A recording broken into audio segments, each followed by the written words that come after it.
So Europe's recovering from the Black Plague, and while everything looks the same on the outside, you cannot lose half of your population and everything still remain the same.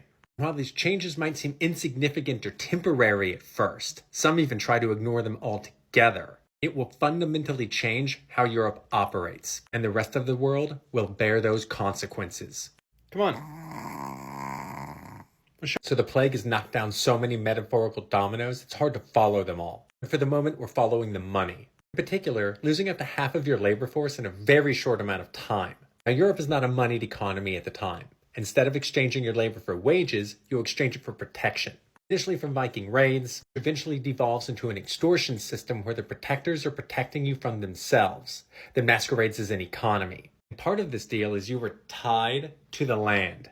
Meaning, how can I protect you if you are moving all over the place? But for your safety and to benefit from your labor, I can't let you leave. Now, in a lot of places, that's just not practical. The rapture came early, and there's not enough people to do the work that needs to be done. At some point, the guarantees these protections imply break down, and you have to move someplace else. There are tons of instances in history where large movements of people cause disruption. The Goths crossing the Danube into Roman territory comes to mind. Because first off, this is just going to bring generalized social disruption. One of the things that's hard for me to remember is how few people there are in the world at the time, especially in a backwater place like Europe, which, let's be honest, at the time, the far fringes of the Silk Road with not a lot of natural commodity are a fairly isolated community. Even the region itself is fairly internally isolated. There isn't a ton of natural movement of people, because of the economic system that was in place. So that means two things. One, you know most of the people you see on a day-to-day basis. I think I read somewhere that the average medieval peasant might have encountered 1,500 people in their lives. From cradle to grave, you encounter a medium high school's worth of people in your entire life. Not all at once, in fits and spurts. All of a sudden, marrying an incompatible partner makes a lot more sense. There's just not a lot of options. Second issue this raises is, if you are moving, why?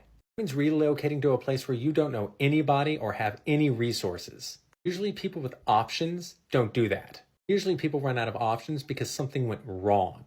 And with our views on divine retribution, if something went wrong, even by chance, what does that say about you?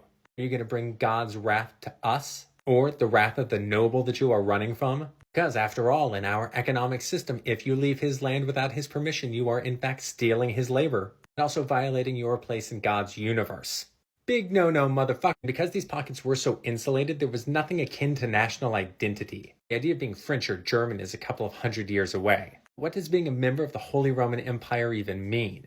It might be under the jurisdiction of a minor noble who's under the jurisdiction of a more noble noble, who's under the jurisdiction of a duke, who might be under the jurisdiction of a prince, who's under the jurisdiction of the king. Somebody else across the empire might be under a similar circumstance. But that's about the only connection we share. We might speak the same Indo-European language that we will call Germanic someday, but that doesn't mean that we can communicate with each other in this language. And we might acknowledge the Trinity and the Pope as our spiritual leader most of the time.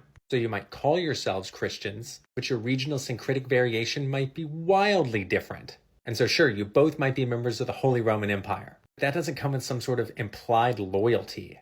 Instead, you're loyal to your local community, the people you know and see on a day-to-day basis. And now, over a 3-year time span, half of them have evaporated. In their place comes a new crop of people. While you still do not have the ability to move, these people have no land on which to settle. And the land still needs to be worked. So whether or not dealing with strangers makes us comfortable, these people have to be employed or we all starve. Their labor also has to be compensated somehow. Because let's be clear, feudalism is not enslavement, even though they rhyme. If you can't compensate them in protection, I guess you gotta pay them in money? To the ruling class, this wouldn't make much difference. Why would nobles need to buy anything when they owned everything? And so this is a stopgap measure until the system can right itself. But it's a funny thing about ringing a bell. Once it's rung, the nobles don't realize it yet. But the echoes of this ringing are going to shake the foundation of our species to the core. Until next time.